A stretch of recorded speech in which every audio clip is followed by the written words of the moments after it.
भोजपुरी कहानी के श्रृंखला में आज पहिलका कहानी जौन हम रउआ सभे के सोझा लेके आइल बानी उ ह घूंघट। एमे सास पतोह के एगो नौका जमाना के पतोह हई, पुरनका जमाना के सास हई, या दोनों लोगन के जौन बकझक चलता चाहे बतकही कहलही उहे कहानी के रूप में बा। त आज के जौन हमार पहिलका कहानी हम सुनाई उ ह घूंघट। त सुनी सभे। सास पतोह से घूंघ काढ़ लए दुल्हन पतोह घूंघ काहे खातिर रे अम्मा जी। सास आहि दादा, गांवे गिराने में पतोह जब जाली सन त एक बीता ले घूंघ रहल जरूरी बा आ ओकरा ऊपर से गोटा सितारा लागल चादर ओढ़ल जरूरी बा। पतोह ना अम्मा जी, हमरा से घूंघ त ना तवाई। सास सुना, ढेर बेसी मुंह मत चलावा बुझलू, एक बेर कह देनी त नइखे बुझात। पतोह मने अजब रउआ बात कही ना, हमरा से एक डेग ना पड़ी घूंघ काढ़ के, हम तो डेगे डेगे ढिमलात रहब। सास अच्छा, फलना के घर में तू पहला अठलोर ना हो जे घूंघ ना कढ़बू। हमार सास 200 जोत के बेटी रहली, बाकी आज तलिक उनकर मुंह गांवे के बहरी के लोग ना देखलन। त हमार त तू सोचबे मत कर। आ कौनो पैदल चले के बा, जीप ले गांव के भीरी नहर पर उतर के एक कोस पैदल फिर घर आ जाई। पतोह ना अम्मा जी, हम रउआ से कह देत बानी हमरा से घूंघ ना कढ़ाई। आ अब तो जमाना बदल गईल, अब के मुंह तोपता जी। सास बदलल होई जमाना, बाकी सबकर गांव के कायदा तो ना न बिगड़ी। हमरा टाइम में घूंघ के रिवाज अतना रहे कि हम तो अपन 4 गो बबुआ लोगन के होखला के बाद अपना सवांग के ना चिन्हत रहनी। ई का कहत बानी अम्मा जी, चिया चिहा के पतोह पूछली।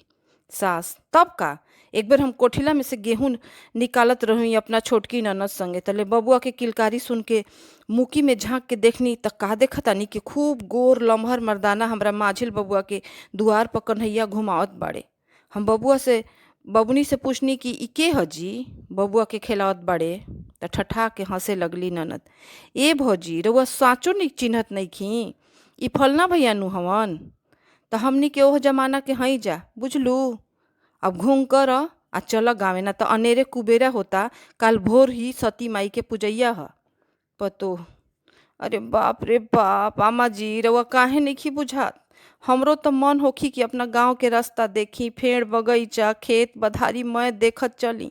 आ दशहरा के टेम बा, रहिया में दुर्गा माई के पंडाल सज रहल होखी, कतना नीक लागी देखे में। घूंघ कइला पर हमरा कुछ कैसे लौकी, रउआ कही ना। सास कैसन तू बात कहेलू ए दुल्हन, हम तो घूंघे काढ़ के तारा ससुरा संगे ददरी के मेला घूमे गईल रहनी। पतोह अच्छा, फिर का भइल अम्मा जी। सास फिर का होखी, जब जलेबी के पंडाल में बैठ के जलेबी खात रहनी। पतोह घूंघ काढ़ के खात रहनी। सास तब का। पतोह फिर का भइल अम्मा जी। सास फिर हाथ हचवे खातिर बहरी गईनी, अब भुला के चाट समोसा के पंडाल में जाके बैठ गईनी। 1 घंटा बीतल, 2 घंटा बीतल, अब का करी। मलिकार त आवत नइखन, त घूंघ तनी मनी पीछे सरका के रास्ता में ताके लगनी। तले पीछे से मर्दाना बोली से चिहा गईनी हम, फलना गांव से फलना के मेहरारू हऊ। हम घूंघ के भीतर से में मुड़ी हिलवनी त इहाँ के बरबरात त समोसा के पंडाल में का बैठल बाड़ू, चल हाली दे, कुबेरा होता। आ हाथ धोई के घिसिरात हमरा के चल देलन।